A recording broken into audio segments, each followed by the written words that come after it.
It's my pleasure to introduce a number of things. One of them is this is our new in-person venue. First time any of our lectures occurred here. As long as Mr. House, and we are very grateful to do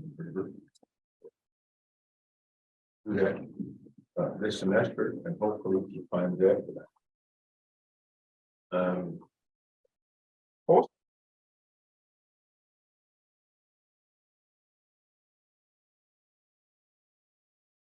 thank you. Housekeeping things. This information has already been put out, but I wanted to indicate some dates that you might want to pay attention to.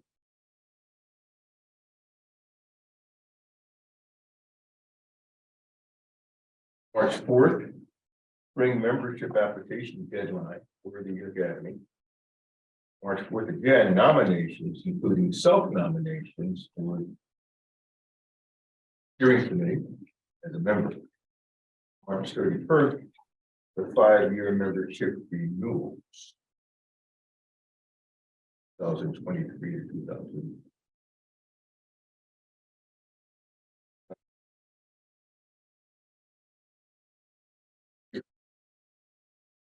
It is my pleasure to introduce Rogers, who I've known in the law school. The lecture title is Borrowing from Lawyers' Dispute Resolution Practices to Reduce Bitter Divides Within Communities. Rogers, of course, Professor Emeritus, and is on committee of the Moritz College of Law's Divided Community Project. First joined the Emeritus faculty, he has served as the Ohio Attorney General, Moritz College of Law, academic administration, a visiting professor, Harvard Law School, and associate dean for academic affairs at Moritz. Prior to joining the faculty, he was a law clerk for a federal judge, has practiced at the Cleveland Legal Aid Society. He is a graduate of the University of Kansas and the Yale Law School. He works for lifetime contributions to the dispute resolution field from the American Bar Association section on dispute resolution, the American Arbitration Association, the International Institute for Conflict Prevention and Resolution, and the International Academy of Mediators, and national awards from dispute books and 2 articles. He received awards for professional service from state and local bar associations and civic. That's a lot. Nancy, please. Thank you. Okay.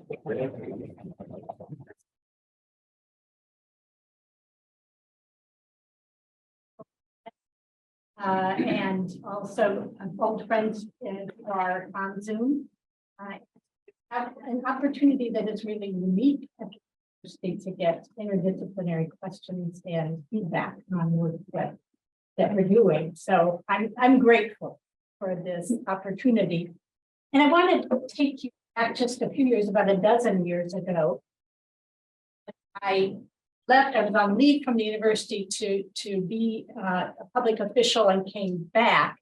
And when I returned, my colleague and your fellow Emeritus Academy member, Josh Stolberg, said to me that he would like to do something related to the way that our communities have become not only divided, we've always been divided in our communities, but bitterly so. And the way that it was affecting what was going on. And he had some experience as a community-wide mediator. I came back, interestingly enough, coincidentally enough, with the same desire, having watched and been part of during law enforcement part of my job, dealing with communities that have had police violence against residents, and watching the way in which leadership sometimes responded as though it wasn't a situation in which communities were polarized, and it wasn't a real conflict, sort of a business as usual. Not out of malice, but out of simply habit, worried in the midst of a conflict and maybe using the same methods they'd always used. And so I too had some idea that if we could figure out how to do it, what we were teaching in law school about how you resolve disputes collaboratively, and pull from that and help those leaders through to deal with what is to them a new kind of crime. So that's how it started. What we said to each other we'd like to do is to inform their leadership practices in such a way that that they could build more resilient communities, more trusting communities, communities that would humanize each other more, but also so that they could, in the midst of a divisive incident, so that they could maintain trust, but also use that energy to achieve some progress. And ways and so what we did was to think of ourselves as coming from the law school. But the reason that this is really going to be, I hope, such fun to do together is that we don't own these concepts in law. We simply apply them. And just to give you an idea of how broadly at the university these concepts are being taught, this is just this semester, just undergraduate courses. And you can see how the dealing with conflict are taught throughout the university.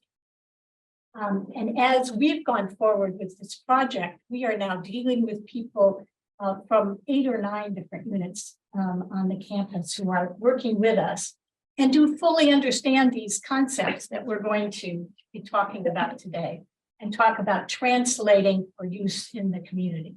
So it really is an opportunity for us as a university to reach out from what we know and study and to be helpful, at least in some small ways, in what is going on throughout.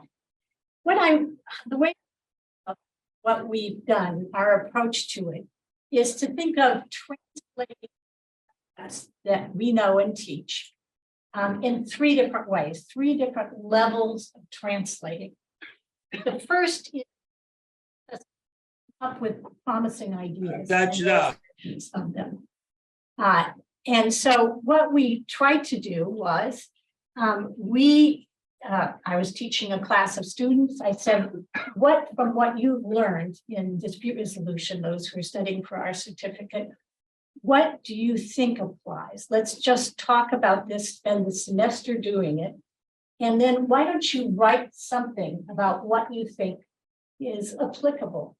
We'll gather about 40 people who are leaders. And when we talk about leaders, we talk about leaders at all. I touch it and there is a little speaker is no.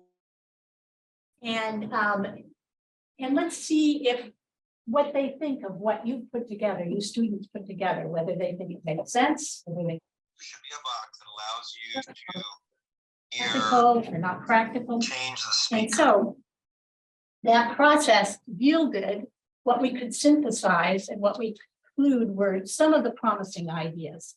We retested those with even more leaders and began to synthesize them. So that's sort of the part 1 translation. The part 2 translation was as difficult, and I'll talk about that in more detail in a minute, which is they didn't necessarily wait out there to hear from Ohio State University about how they ought to lead.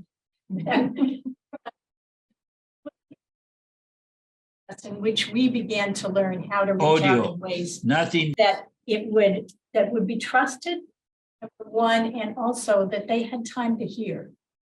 And then the third sort of translation process, so that's part 2. And this is, you might help me where I can't get it to me. And part 3 was that we knew that this process, we were making some guesses, which is why we only call them promising ideas. They were processed, we'd spent time on them, but we had not looked systematically at whether they're right. And so more recently, we have also been doing research and then updating, putting out new editions, because we feel sometimes we've been wrong. And the research is showing that we should leave people. So I want to say that I am one volunteer out of many volunteers, and we have a staff. Carl is the director of the Divided Community Project. Bill Froelich below is the deputy director. And as we began this project, we began by writing about it quite a bit to get more input nationally. And a number of the people who commented on the articles said that they would like to help. And they became our initial steering committee and have stayed with us. They are volunteers from across the country who share our interest in dispute resolution and our worry about the country. So that would be great. So going back here, I want to talk just 3 examples, how we moved them from an idea we had to, we think, to hearing from people and finally coming up with the promising ideas. And of course, involving them, as I say, we think of them, sometimes we say to each other, who are the public officials who would be involved and who are the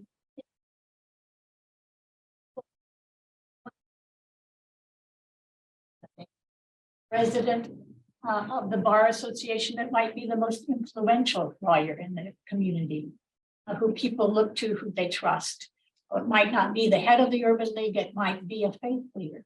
And so we've tried to find those kinds of leaders to listen to, because ultimately at the bottom, leadership often takes place very strongly in situations where trust has disappeared, when unlikely allies, everyone on the list plus more, are speaking together. They may disagree about some things, but speaking with one voice on others. And so these are the groups that we would bring together to listen. So, you know, this is a that I'll bet half of you have taught, but all of you know, which is that in a situation where trust has dissipated, it's far more important to make sure that people know you've listened, to listen to them, know you understood what they have to say, that you care, that you are confident that their views are going to be heard.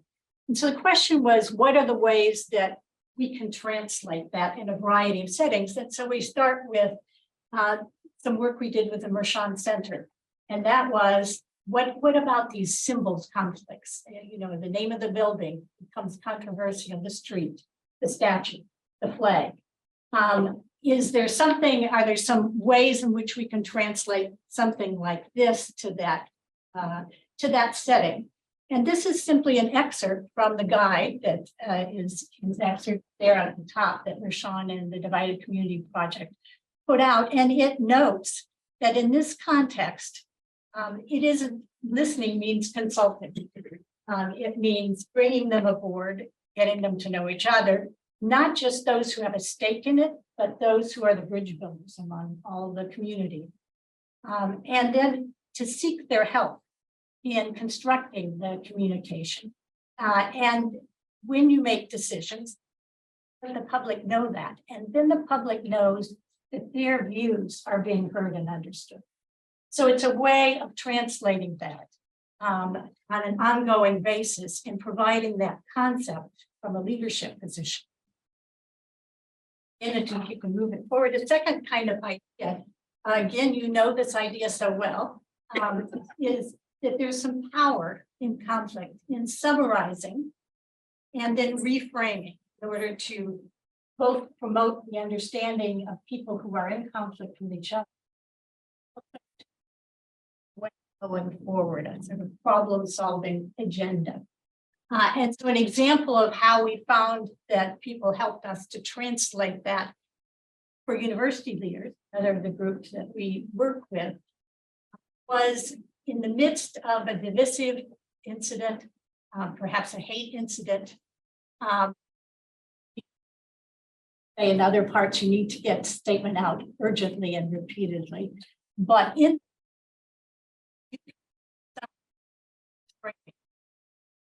summarizing what has occurred so that people really all have the same information in the words that you can use to describe it, that you recognize the impact of that, recognizing that the impact may fall differentially on different people within the university, but that we all care about all of them, that you describe what the issues are going forward, and that in fact, you announce decisions where you can, so that you are being responsive in this summarization and reframing, and indicate where the decision makers are, and then identify what values and what process the university will use going forward.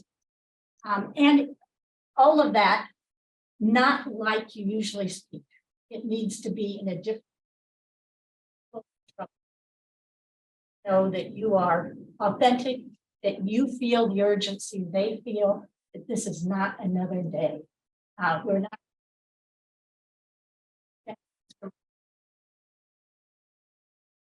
in which people are hurting. This is a day in which people don't feel safe. We all care about those people, and it has to have that voice, that that sense of urgency. So that's a translation that we did after much consulting. And I'll give just one more example because there are so many, and I think you know them intuitively. It's to remind people of what they share, to humanize it. What we are very worried about, and I bet some of you as well, is that there is a sense of demonizing particular groups. And it seems to work well to raise money on social media. Seems to work well for foreign governments to try to undermine our democracy using violence. To make us think that we share no values, that the other people are nothing like us, that we are,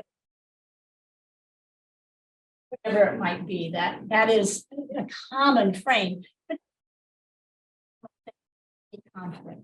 And so there are ways in which mediators and others try to deal with that phenomenon by reminding people that they share a great deal, that they all care about their children, they care about the same things. Everyone wants to be safe. Everyone wants there to be, wants to live in a fair situation. People want to be able to vote. These are things, these are values that we share. And so one response was to create an entire guide on identifying that spirit, the common aspirations. But second, we're to try to bring it down to a level in which leaders could use on a day-to-day basis. And part of it is what we started with, which is to say, there's so much more power when people know that people who have their values and views have been included in the decision-making and are included in the statements going out. For that to happen, that needs to happen on an ongoing basis, to be a kind of kitchen table where all of us know each other. We trust each other as people. We can say candidly, yes, I can get on board on that part of the statement, as long as you don't say this other thing. We can together say no violence, and together say we care about this community. Well, and so that's one of the things that we think humanizes it for others, and research does show that even when something as simple as two opposing candidates announce that they work together with respect, that they are both going to accept the election results and to explain why that's important to democracy. That can humanize. There are lots of forces pulling us apart. So those are just, few of the examples.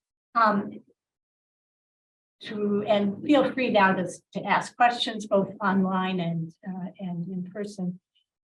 But because I think you know where I'm going. So this is another. Suppose we think we have some wisdom to share, and we're going to share it in some humble way. How in the world do we do that with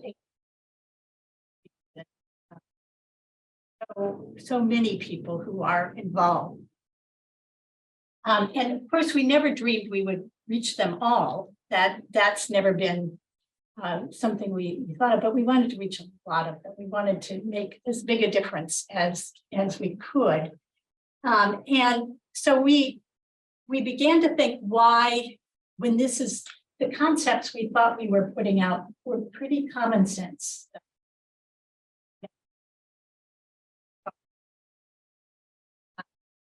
Applied them a lot over their lives. One of the things we heard from those who have been mediating for the U.S. justice and civil rights disputes in communities was that people who are in communities that have not had a recent get it wrong in the early hours, and they have to live with what they did, their decisions in the early hours for the weeks and months that followed. And so we said, well, why don't they prepare? Why don't they think about it ahead? It's the only reason they prepared at all, they said, when in their experience, was if they'd had an incident, they realized what they'd done wrong and they were never going to repeat that. So, get them to do that. But we began with an understanding that that is difficult to do. They are facing emergencies every day. And this incident, this divisive incident, may never happen, whereas they're dealing with things that have already happened. And so here we are saying, think about this like you think about a possible earthquake. That I think was really a major problem, but also each community feels unique.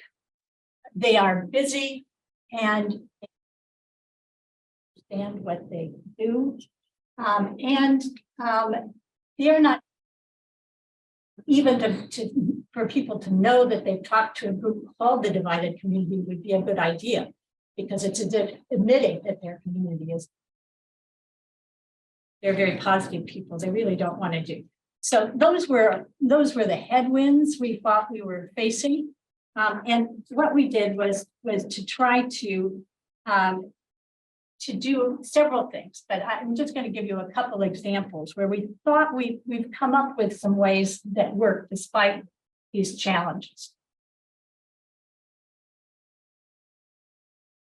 One is fun. Two is a community building thing within their own staff, because of course, otherwise they're going to go to high road, build this sort of do some team building. And then third, they don't have to listen to us.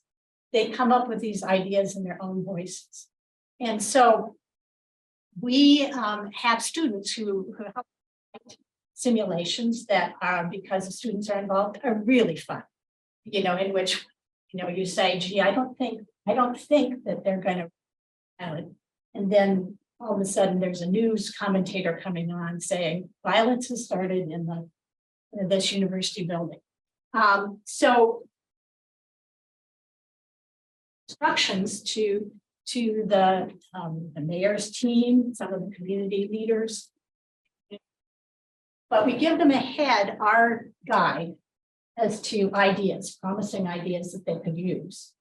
And because they're going to do this in front of their mayor the next day, they do typically read our guide, which is the only way we really ever get it read. So then they come in and they're sharing our ideas with each other. We then half the time for that. And we say, suppose community next week, what is on your agenda that you would want to get done before then? And they come up with the ways in which they are prepared. And often they're exchanging things that the others didn't know. Did you know that we always empty the trash on what we think are the 4 or 5 likely routes? Because otherwise somebody will throw something in and start a fire. You know, no, I didn't know that. So some of it's sharing, but much of it is noticing that there is something missing. They create those agendas. we offer to be in touch a few months later and get a report back. And often they do that. And so we keep.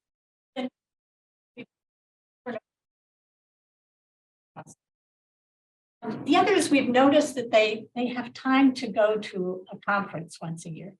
So we try to become that conference. And one of the things we've noted is that it's hard for a single person, just as it's hard for us to go into a community, it's hard for a single person in the mayor's staff to be the one saying you should. So we require them, if they can come free. We even pay their way sometimes if we can get a grant. But they have to be admitted. And to be admitted, you have to have a leadership team that includes some from the community, some law enforcement has to be there, somebody from the mayor's office who's going to be in the room as you make decisions. And we provide some instruction, but we break up each unit with time for them to talk to each other, time for the police chiefs from one town to talk to all the police chiefs that have gathered and share what their reaction is to what they just heard and apply it. By the end of the time, they have an agenda for their community based on any ideas that they've learned over 3 days with us. So they get to know each other and come in with questions, the kind of things they're hoping to learn about. And we shape their learning to the questions they raise. And then a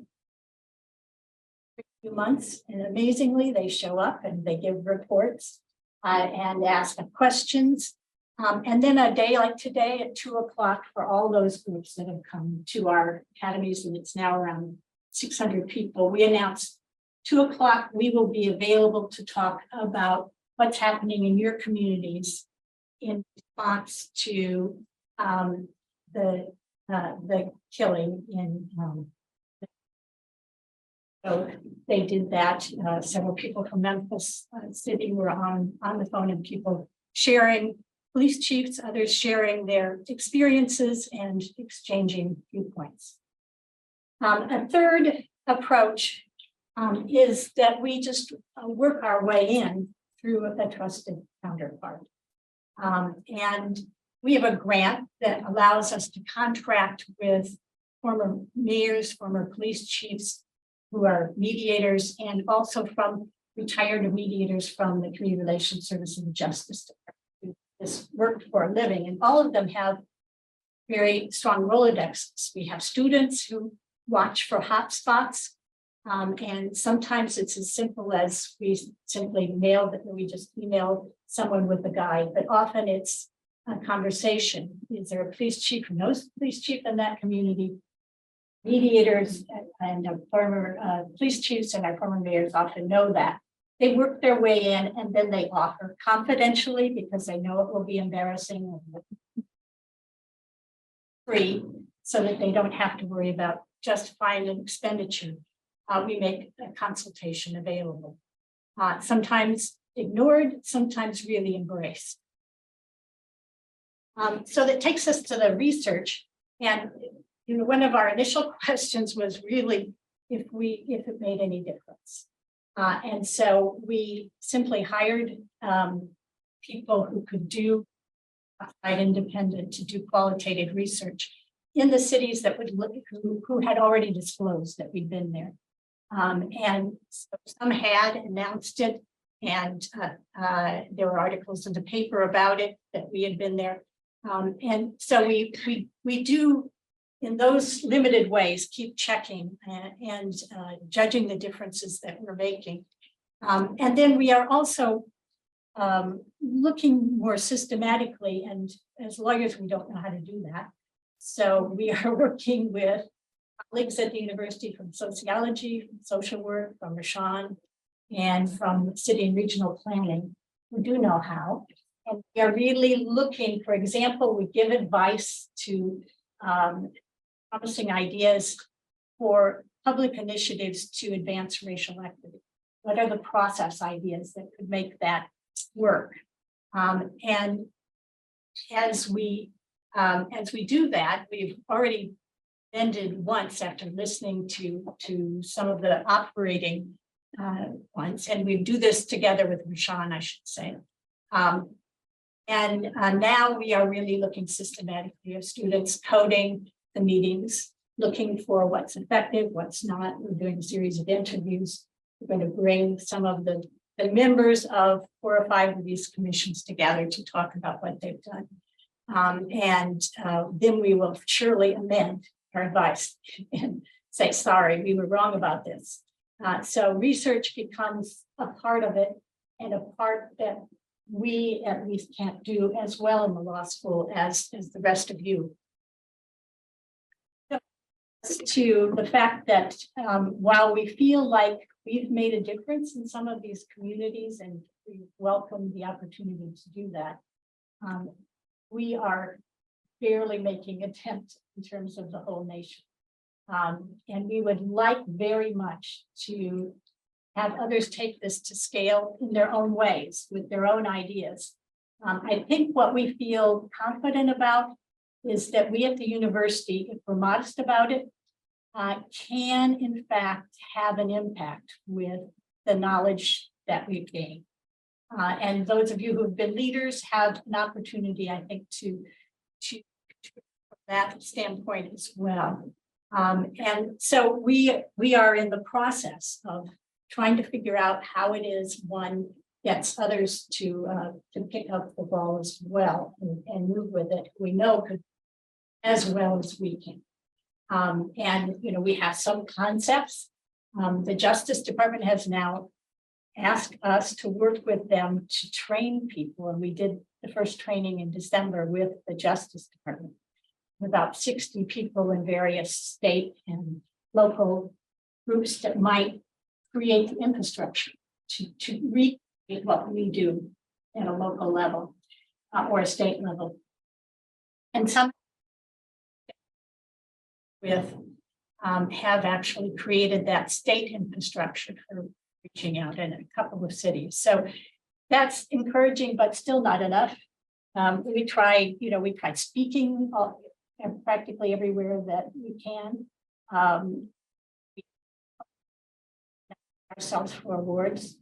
Maybe yes, want to get them too. We wrote an article about one of the heroes in a different community, in the community of Sanford, Florida, after the department case, trying to inspire people to be that hero in their community too. But I to hear from you, and I know TK, you're going to moderate this, but and from those of you who are on the Zoom, questions, but also ideas for us, criticisms.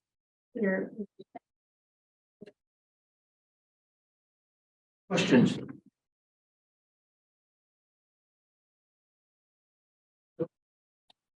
Notice, in fact, I don't get on it very much anymore, something called Upper Point Neighbor News, that it's just infested with trolls. And every time somebody makes a comment about the neighborhood, Northwest Columbus, there's somebody who's going to write, maybe several, something divisive. Have you found evidence of this in the work you're doing, and perhaps in the evaluations you've done? The qualitative ones are talking to the people who are themselves working on trying to approve it, but we have certainly response to our research on the initiatives, public initiatives to advance racial equity. There are groups who will take a 60-page report and look for certain terms, and then the box will start. 1619, critical race theory. They will respond to those words. And the director of the Community Relations Service Department recently told us that in one community where there had been a race-based divisive situation, that they did a study, and that half of the social media comments, what was going on, came from offshore. And so we do need to know that may be beyond our control and yet, at least at this point, right, beyond the control of collaborative project. Maybe not beyond the control of regulation or law enforcement. But it's very much a part of what people are reading.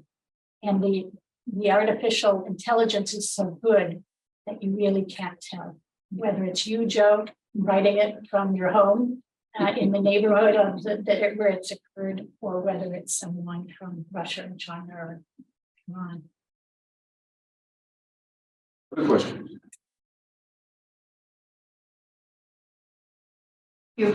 That's very interesting, and it's a new model for me. I'm still taking it in. So I want to ask a question that I'm not sure at all fits the model you've been describing, but certainly one of the bitterest controversies we've observed around campus in recent years has been around the Strauss case. And it's one in which, and I know we normally talk hypothetically here, but among the things one sees, I think, are tremendous differentials of power on the two sides, as well as strategies of deferral by those in power, and that sense of profound inequities that would be, and I was trying to think through, and I thought, I don't understand this model because I don't understand how it would address a controversy that is as bitter as this one. Well, I'll speak generally because I don't know enough of the details of this particular conflict. But in general, power differences are a huge part of the discussions of these issues, and bitterness also. So those two elements are almost always there. And with respect to power, one of the things that one looks at is the right time. And society doesn't always translate perfectly to power within the conflict. Sometimes Floyd tape went around. There was a great heaviness and sadness, but there was also energy to do something that changed the power differential considerably. And so I think part of it is that, but part of it also is helping, is reframing. It is helping the leaders see, and it doesn't always succeed. This collaborative stuff sometimes fails, right? But you try it because sometimes it succeeds. And one thing is to help people to take a longer view. And there is a great deal of in our society, there always has been this, but that every gain for one, people view themselves as part of different groups. Every gain for that group is a loss for another. It's a zero-sum viewpoint. And then you just wonder, suppose it's the Irish immigrants, because it happened with them, they're jobs. We've got to keep them out. And while we're still more powerful than they are, it's easier to talk historically, I think, than about current issues. And in that setting, there need to be voices that we all gain. We all gain in safety. We all gain in economic advancement when everyone in our community has that opportunity to succeed. Those two things happen: to speak out about some of it, to talk about how much we care that every member of our community is safe and flourishing, and that we advance. So I think these are strategies that don't always prevail, Julia. And sometimes it's just waiting until the power shifts and then you move them. But I think there are ways, I think there are ways for people to speak out for that. And say, distrust for institutions. Or to distrust the FBI without reason, just make it up, gin it up. We all lose when that happens. And we have a long-term gain if we can follow some of these respectful norms. Another question back here. I'm wearing trifocals, but I still can't see your name. It's Ellen Jason from Oh, please. the law school.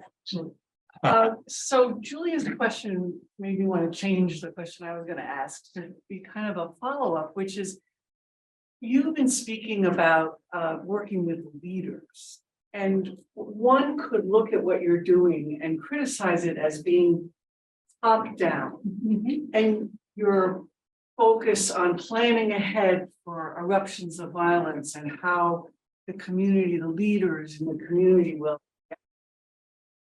the violence also seems kind of top down.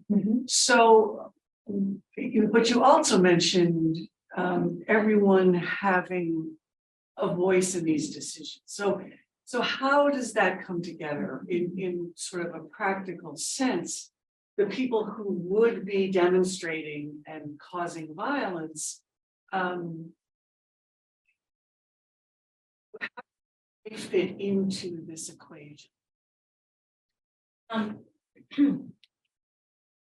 think, what we say is we're trying to do a lot with 2 part-time staff and a group of volunteers. So we need to pick what we can do and hope that there are other people out there doing what they can.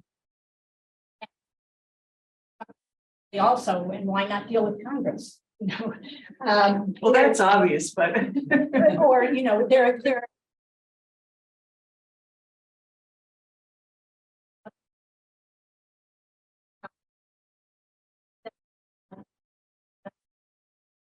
that it is more typical for leaders. We think it's a step forward for leaders to be picking leaders from the community who are real influencers and sit down with them.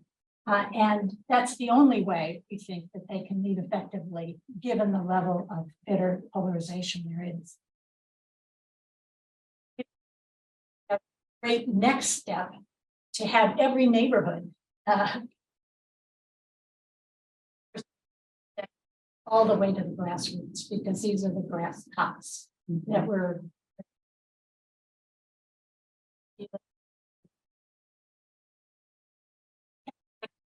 are doing that. We get calls from people from the community, how can we help? And so one of our students wrote exactly what you mentioned, which is a guide you can use to invite your neighbors in to begin talking through what is it we share, what do we care about, and how can we convey what we care about. And so just that we know if we spend a lot of time on it, we would do what we think is our strength. But whenever somebody says, we'd like to do this, fortunately, there are other groups doing just that, and we try to match them up. We have a question in the chat. Okay, let's see. Looks like. No, Just Brian Bob. McHale. Yeah.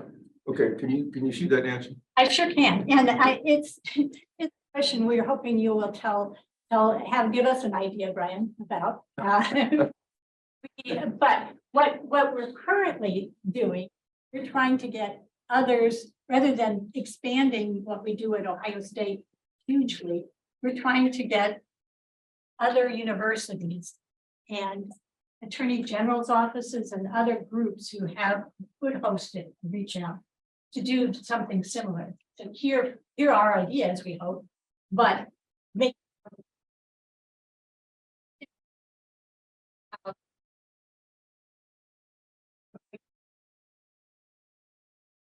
example, that one state attorney general's office was thinking of hiring community outreach workers. And so we called one of our alums who would know the head of the civil rights unit at that AG's office and asked her to introduce us. And then we sent her an article on how you could do that.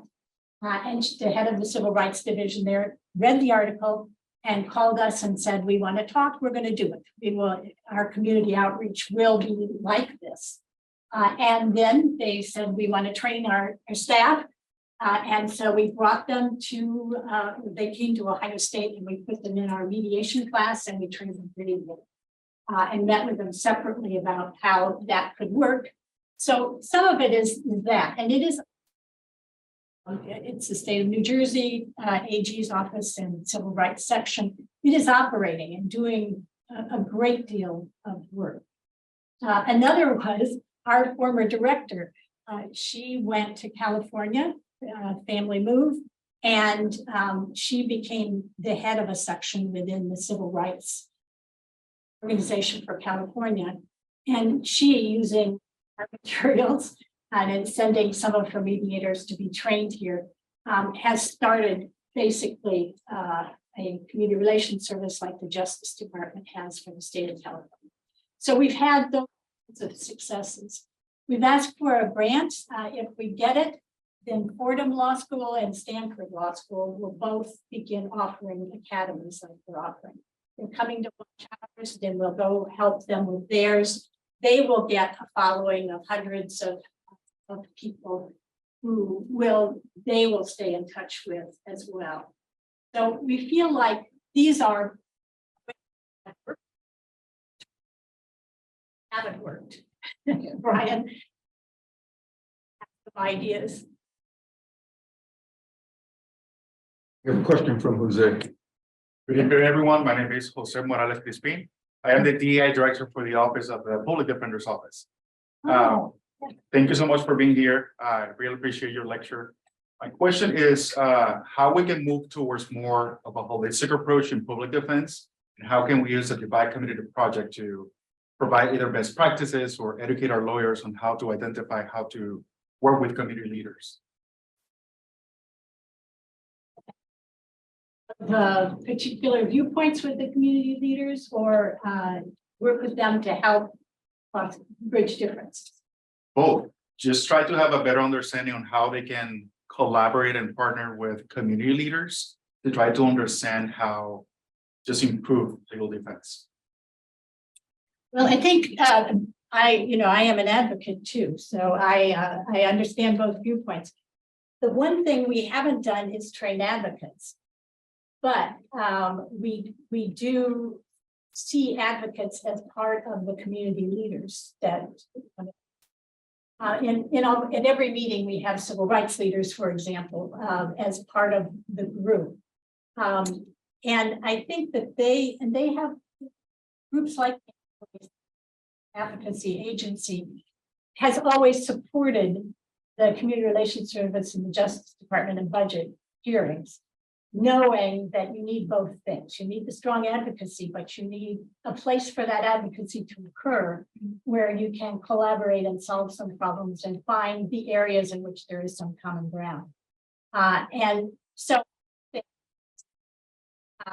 that we should have an offline conversation, because there is such a group growing in Columbus. And it makes sense for the public defenders to be a part of that. It operates off and on, and it's sometimes called the Greater Columbus Community Trust. And it gathers together some public officials, some community members to talk, what can we do for the community? It's hurting right now, or what can we do about this issue? So we'll have a conversation. Thank you. Eric. To kind of tie a couple of different things together, you mentioned that one of the first things you did was to try to identify what worked and what didn't work. And I gather that that's still an ongoing effort. Take Joe's original comment about the bots who were inciting problems.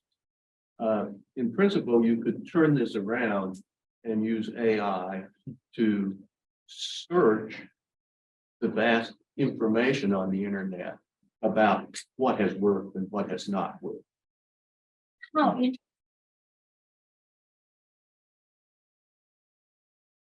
That's fascinating. We have thought about it in the other way, which is you can put your own message out through, you can, you tell the leaders that you can do that, but to look at what's worked and what hasn't worked, that's really a fascinating concept.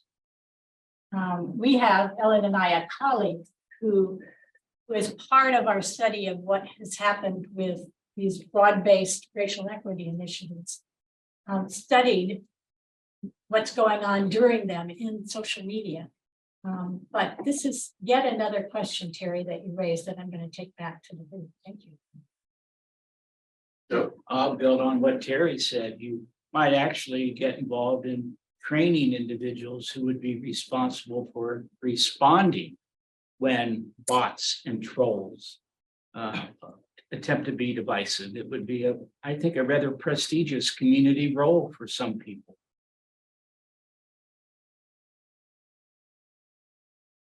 Because they have become influencers as well, don't they? I have just a small experience of a blog about the Amish, and every once in a while somebody will get on and say things like, "Those Ohio Amish should go back to Wisconsin where they're from." And I'll get on and I'll say, "Oh, the first Amish community was in 1808. The first one in Wisconsin was in 1934. Simple, nothing dramatic. Yeah, good for you. That's wonderful, Jeff.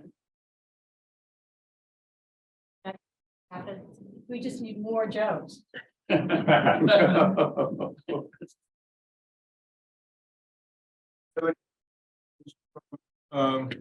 Our Zoom group.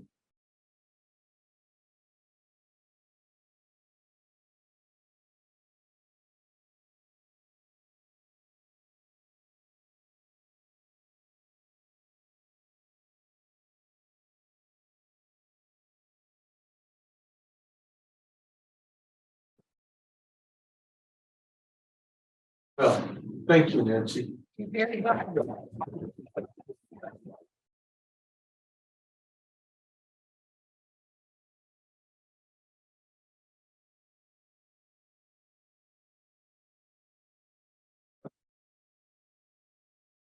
Someone help me out. Those of you who are on the steering committee, our next lecture is what date in March? 14th? No. March the section.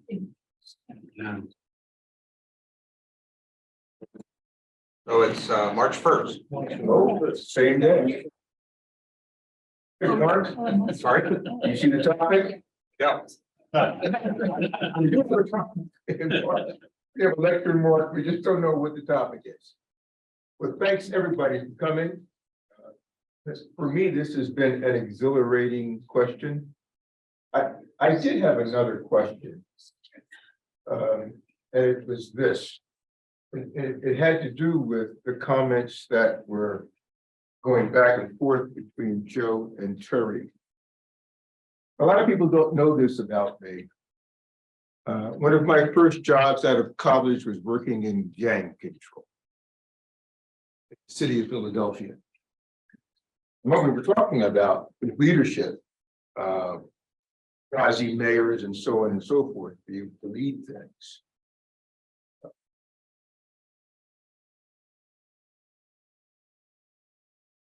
That involved because at that time, the city of Philadelphia led the nation in the number and percentage of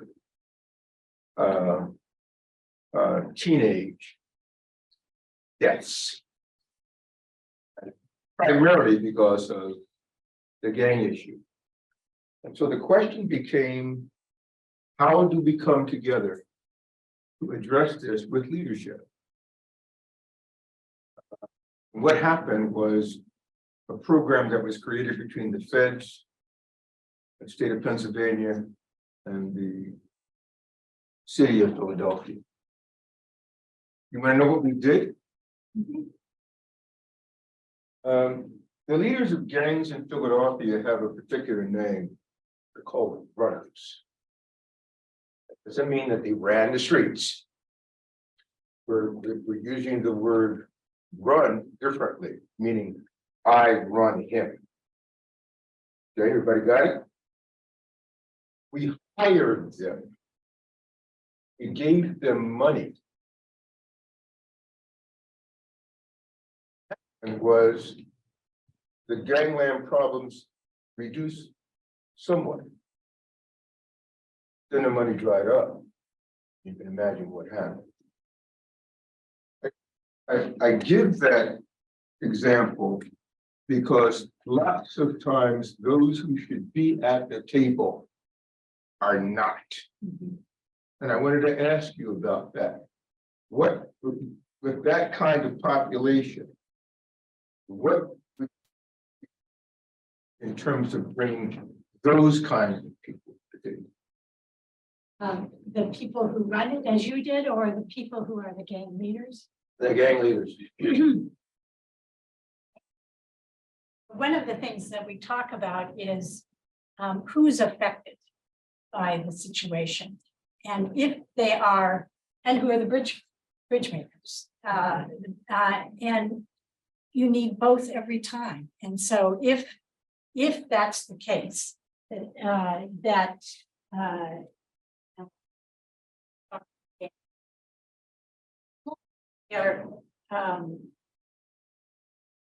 as long as their goal is not violence, then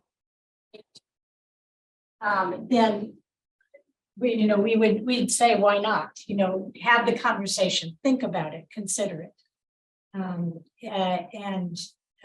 So it's tough in situations. Sometimes if it's not gang leaders, because that's not been politicized so much, or it doesn't hit a fault line in society. If it's an extreme group that hits a fault line, group, most leaders will not want to meet with those leaders, even though they may be affected by what's going on. So they will say no. There are ways that that law enforcement can listen to those folks, convey what they're talking about, convey things back. But the leaders themselves probably would never sit across the table. So I think there are lots of considerations, some of which we in the Divided Community Project don't know and can't appreciate. So we raise the questions and say, in general, we've learned this. In general, it seems to make sense to listen and to let the public know you've listened to. But there are exceptions. And sometimes program, you can be more effective at the meeting in conveying it, just as the public defenders might be more effective than their clients in conveying. Sometimes they'll say, listen to one of our clients, we want light of this issue. So we want to bring a client, and the leaders might say yes, or they might say no, depending on the situation, but at least you raise it and you discuss it. I think it's an excellent question too. Tell you what your answer tells me, and I may have it wrong. Relative to bringing people to the table and having some effective communication, there's a certain strata of society who we would not invite. Well, we would invite, but maybe not the leaders. So when in some situations, the leaders, for whatever reason, will not sit down with particular groups. And what we counsel them to do in a situation like that is either to use Justice Department mediator or one of ours, and let us shut it so that the conversation, the exchange of information and respect can still occur. But it's first of all difficult. Suppose an organization is advocating violence. You want the people there to feel safe. They want to be safe. They want their families to be safe. And that becomes a part of the calculus. But in terms of going out and listening to people in the community who care just as their leaders do about the community and who are peaceful people, I think there's no controversy in it. It becomes something that should be done over time. In the midst of a conflict, sometimes there's not the time for it. The best you can do is talk to the people who talk to them, because decisions have to be made with public feels about those decisions. Thank you very much. Okay, since you asked before, the meeting next month, March 1st, is by Lawrence from Earth Sciences. And the subject is scientific ocean drilling, 50+ years of scientific advances and international collaboration, but uncertain. Thank you very much. And once again, ladies and gentlemen, in person, this is going to be our venue throughout the spring. And hopefully the following fall and so on and so forth. And thank you so much for coming. Appreciate it.